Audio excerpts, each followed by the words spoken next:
Back to earth with a bump.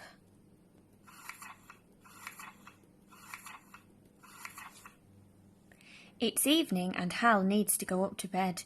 He brushes his teeth and he brushes his head. The big hand's on 12 and the small hand's on 8. Quick, into your bedroom, it's really quite late. Hal closes his curtains and turns out the light, curls under his blanket and snuggles up tight. But just when he's starting to snuffle and snore, his small bed takes off from the ground with a roar. A whoosh, and it's out of the window they go. His house soon becomes just a dot down below. He soars through the clouds and the dark moonlit sky and straight into space in the blink of an eye. It's Earth calling, Hal. Can you hear me? Come in. We've a mission for you.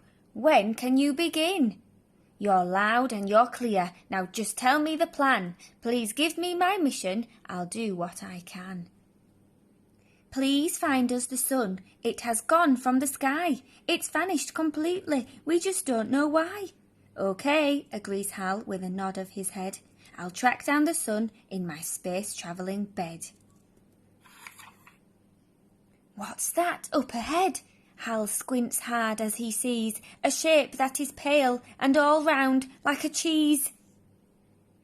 There are craters and mountains and dust that is grey. Could this be the sun that we see in the day? No way, chuckles Hal with a shake of his head. I know what that is, and he stands on his bed. There's just no mistaking. That sphere is the moon. I see it each night from my bed in my room. We must find the sun, Hal commands with a jump, before we go straight back to earth with a bump. I must not give up, it's important to try. I'll keep up my quest for the sun in the sky.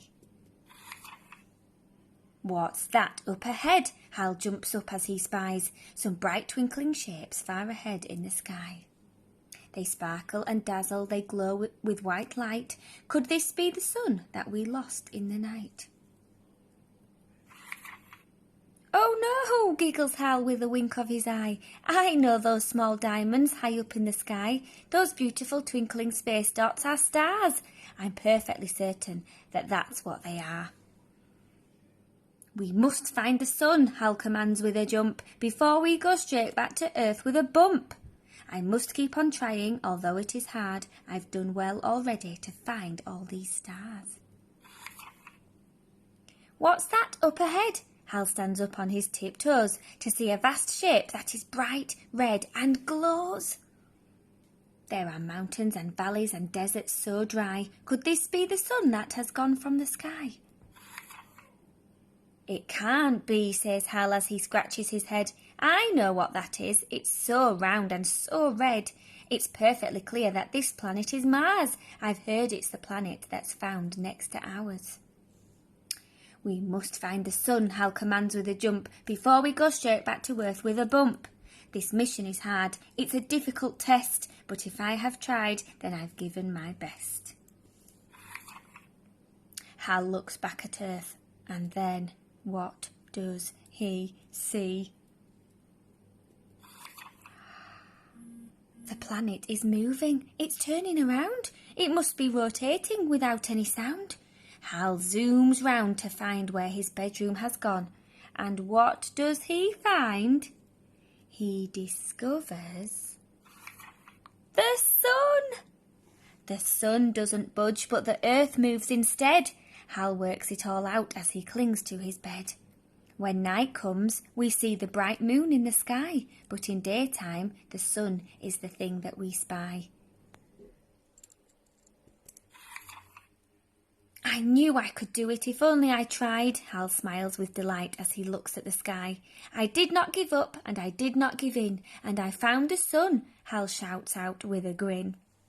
The mystery is solved. Now his mission's complete. Hal's suddenly tired and in need of some sleep. He soars to his country, his town and his street, and straight through the window, head first and then feet. And back in his bedroom he snuggles down tight and drifts off to sleep for the rest of the night. As the sun starts to rise, Hal wakes up with a jump. and finally comes back to Earth with a bump.